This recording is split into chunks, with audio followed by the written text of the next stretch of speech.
Today I'm going to make a blanket chest. Some of you may refer to this as a hope chest or a storage trunk, but whatever you call this, I'm going to refer to this as a blanket chest.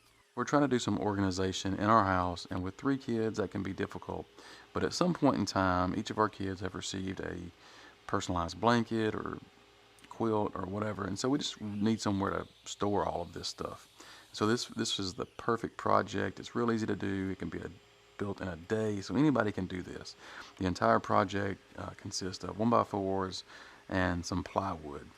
So according to the plan, the first thing that we're going to do here is cut everything down to its final length, and I'm doing that here at the miter saw.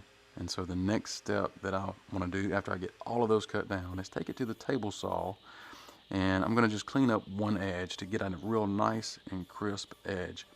And then what I'll do is flip all the parts over, take it back to the table saw, and then according to the plan, I'll rip everything to its final width. So at this point we've got everything to its final width and length. And I chose to do this with pocket holes. It just makes things fast and quick and easy. So here I'm putting everything together. I'm using a square just to make sure my corners are nice and square and at 90 degrees. And so I just put all of these frames together. We're going to end up with 4 frames. We want to measure and make sure we have our center dividers in the right location, and we glue and screw them and put it together, and we end up with 4 frames.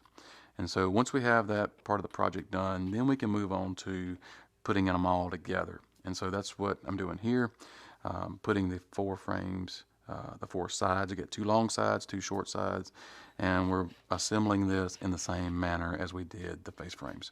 The next step, we would go to the table saw and cut down a piece of plywood that is going to be the bottom. And so I pre-drilled all these pocket holes, installed it in the bottom of the chest, and so now it's starting to take shape and look like a piece of furniture.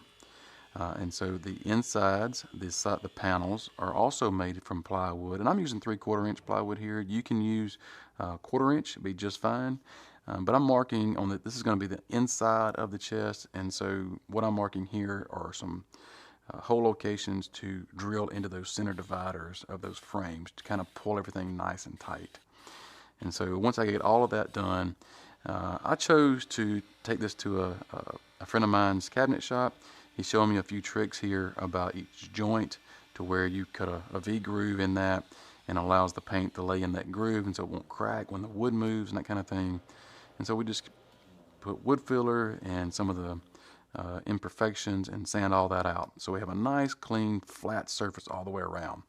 And so he's going to teach me a little bit about spraying in this project. So I'm learning a lot here. So he's mixing up the paint, and this is right here is one of my first ever sprays that I'm doing. And so he's just helping me along.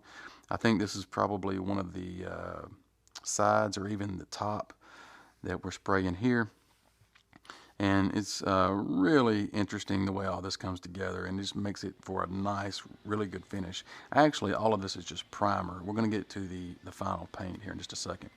And so we're going to slide these panels in. We slide the long sides in first, and all of that will fit nicely, so you can see how it's going to take shape. And so now the end pieces will slide into place.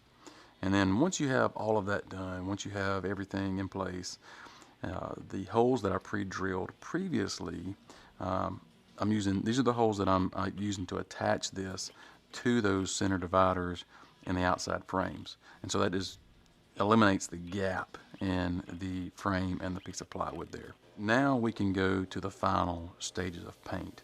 I'm going to just paint the inside of this and maybe do a little bit. I'm going to turn this over to my friend that knows a little bit more about this, so he can spray on a nice even coat for the final finish. And so that's what's going on here, is the final coat of paint. This was a really good experience. I wouldn't change this for anything. I learned a lot. As we bring this out, you can just see that nice gloss. Of course, it'll dry. As it dries, it won't be as glossy, but it just gives it a really nice finish. And so after all of that, after it dries, I bring it back to my shop. We're going to install this frame over the top of the chest here. And so this is going to cover up all the plywood and just give it a nice finished lid appearance. And this is the top. And so the top will go on. We'll put uh, a long piano type hinge along the back side, and then we'll just pre-drill some holes for each hole location.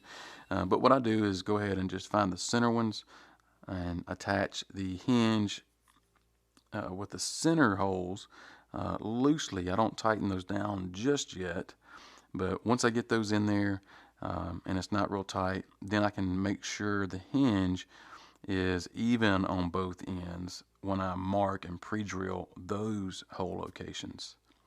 And so once I have all of those locations marked, then I can go through and pre-drill each hole location. And so once I have that, I can insert each screw, and I'm using a manual screwdriver just so I don't strip it out with a cordless drill or electric screwdriver or whatever you might use. A manual screwdriver gives you that resistance to know when to stop. This is the final result of the blanket chest, and I have to say that I'm very pleased with how this came out. Hopefully this will be a piece of furniture that we can keep in our home for many, many years and get a lot of good use out of. So if you are interested in building this for yourself, you can find plans over on our website at stoneandsons.net/plans. And I'll also leave a link down in the description for you that will take you directly to the plans page. And while you're there at our website, please sign up for our newsletter where you can join our community and receive updates of what's going on in our workshop. If you're not a subscriber to our YouTube channel here, please consider hitting that red button and subscribe so you don't miss any future videos. And thank you for watching, and we'll see you next time. See ya.